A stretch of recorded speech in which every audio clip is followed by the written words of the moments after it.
Hi, everyone. I'm a supporter of the new NDP, or what a dog trainer that I hold in high regard but fundamentally disagree with politically would say the Orange Communists. And I thought I'd make a video about um, the rhetoric of the three main parties, the Liberals, the New Democratic Party that I support, and the Conservatives. I thought I'd make a video explaining um,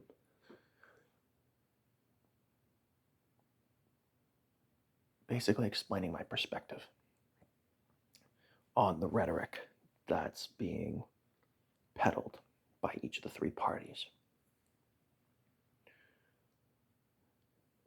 So the Liberals um, are more or less a centrist party, and the New Democratic Party is left leaning.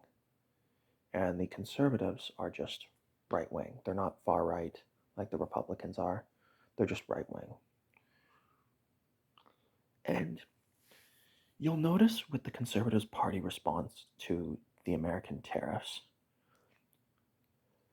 you'll notice that it's much more tempered, it's much more nuanced.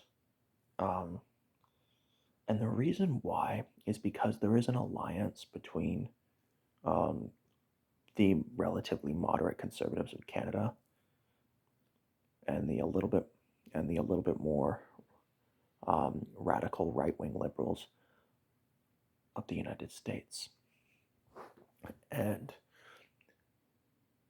because of that alliance, what Pierre Poilievre has to do is he has to balance the support base he gets, the support he gets from the United States with the media, with the right wing media over there, but also with the outrage of Canadians. So he has a very difficult.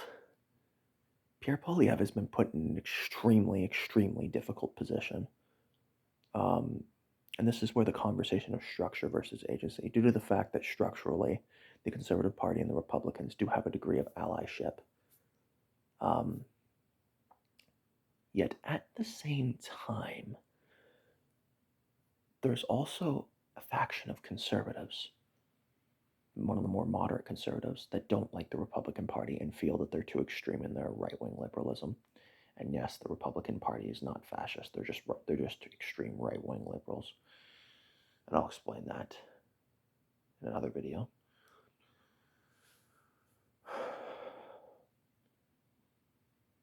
So Pierre Poilievre has to balance the fact that some conservatives are more favorable and warming up to the Republican Party, whereas some conservatives um, are less favorable to the Republican Party.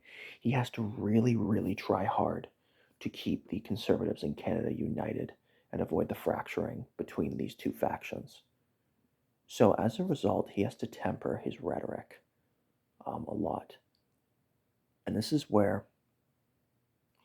Pierre Poilievre's true feelings on the matter of the United States tariffs might not be reflected in his speeches.